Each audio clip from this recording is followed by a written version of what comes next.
अल्हम्दुलिल्लाह वस्सलातु वस्सलामु अला रसूलिल्लाह।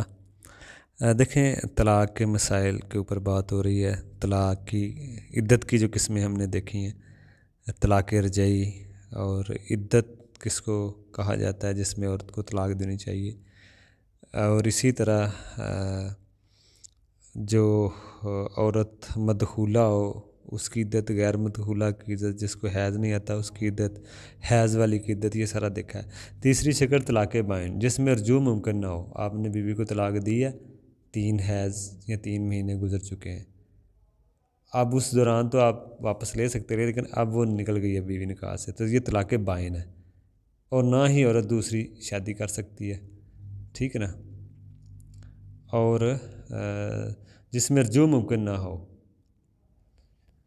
तो इस्लामी तरीके से 3 तलाक़ वाक़या हो चुकी हों तो 3 तलाक़ के बाद इद्दत क्या होगी। अगर तो तलाक़ बाइन है जिसमें रजू मुमकिन नहीं, और बीवी से आप दूसरी शादी वो कर सकती है नए निकाह के साथ, समझ लें। अगर एक तलाक़ दी है और वो निकाह से निकल गई है नए तरीके से, इस्लामी तरीके से। अगर 3 तलाक़ें वाक़या हो चुकी हैं बिल्कुल इस्लामी तरीके से, अलग-अलग मरहले में, इकट्ठी नहीं, अलग-अलग, 3 तलाक़ के बाद इद्दत क्या होगी। पहली तलाक़ दी, रजू कर लिया या फिर नया निकाह किया, फिर तलाक़ दी, रजू किया, इसलाई या नया निकाह किया, फिर अगर नेक्स्ट तीसरी तलाक़ देते हैं आप अलग अलग मरहले में, तो अब क्या होगी इद्दत, ये भी एक मसला है। 3 तलाक़ के बाद इद्दत क्या होगी। उलमा के 2 कौल हैं। पहला कौल तो 3 हैज़ ही होगी, 3 हैज़ होगी। दूसरा कौल सिर्फ़ 1 हैज़ होगी। इन कौल पर कोई वाज़ह कोई दलील नहीं है। 1 हैज़ वाली बात जो करते हैं वो खुला से क़यास करते हैं, जैसे खुला में 1 हैज़ इज़्ज़त होती है तो देखा जाएगा कि पेट में कोई बच्चा तो नहीं है। बेहतर बात भी यही मालूम होती है, 1 हैज़। अक्सर लोग 3 हैज़ को भी मानते हैं। खुला की इद्दत क्या होगी, इसमें भी एक मसला है। 1 हैज़ ही, और तो खुला की इद्दत 1 हैज़ है, 1 हैज़ इद्दत होगी खुला की। अगर औरत खुला लेती है तो उसकी इद्दत 1 हैज़ होगी।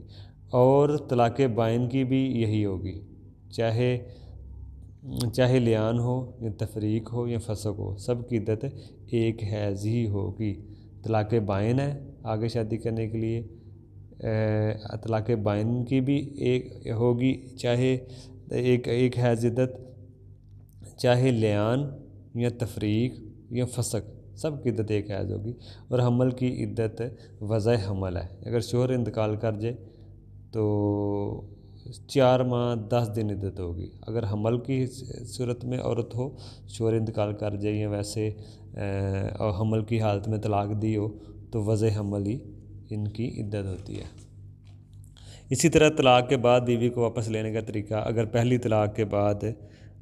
तलाक़ के बाद औरत को अलग होती है, तो अगर उसको दोबारा शोहर करना चाहता है शादी, तो बीवी को वापस लेना चाहता है, तो एक शक्ल तो ये है कि इद्दत के अंदर ही रजू कर ले, प्रोसेस के अंदर ही 3 हैज़ के अंदर अंदर बीवी को वापस ले सकता है।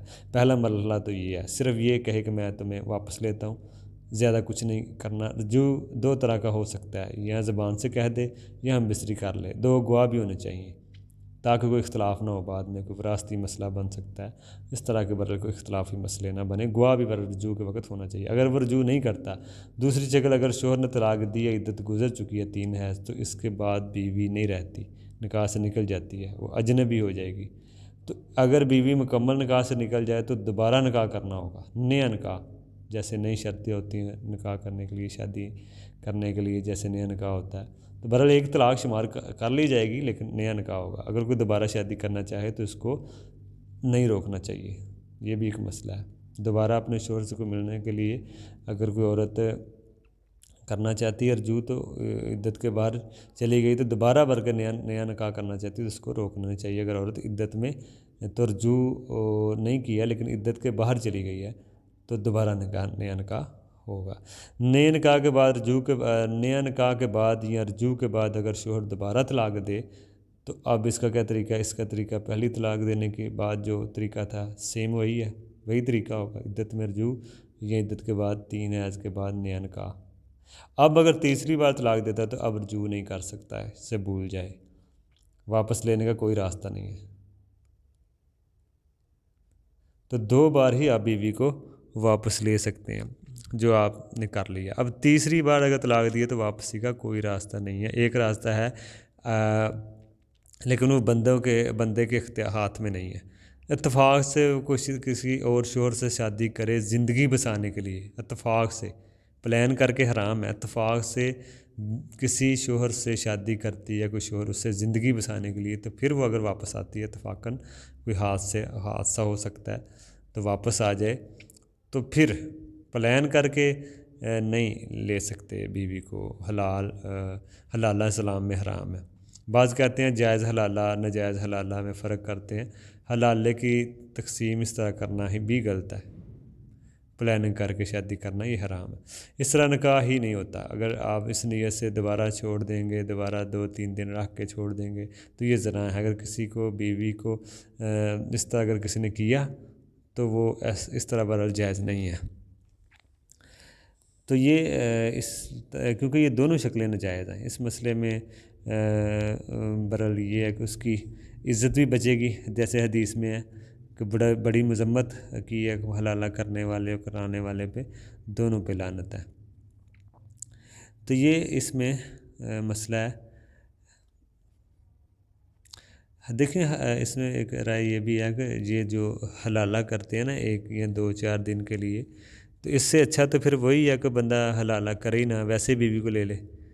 कम से कम वो उतना गुनाह तो नहीं ना होगा जितना हलाला करके वापस आने का, क्योंकि शक्लें तो दोनों नाजायज़ हैं। वैसे बीवी को लेना और हलाला करके, तो कम से कम इस शक्ल में उसकी इज़्ज़त तो बचेगी। तो दूसरी हदीस अब्दुल्ला बिन उमर से में आती है कि अगर मियाँ बीवी प्लान नहीं करते, तीसरा बंदा प्लान करके हलाला करा सकता है। ये तो फिर दोनों फिर ये जायज़, फिर भी दोनों जायज़ नहीं होंगे। खुला के मसले में दोबारा निकाह हो सकता है, चाहे खुला जितनी बार भी हो। खुला में कोई कैद नहीं है, चाहे बार बार भी खुला होती है तो नया निकाह फसक होती है तो निकाह फसक होता है। तो फिर भी दोबारा बहरहाल निकाह हो सकता है खुला में, और लियान के बाद दोबारा शादी नहीं बहरहाल हो सकती। तो ये इसमें मसला है। अस्सलाम वालेकुम।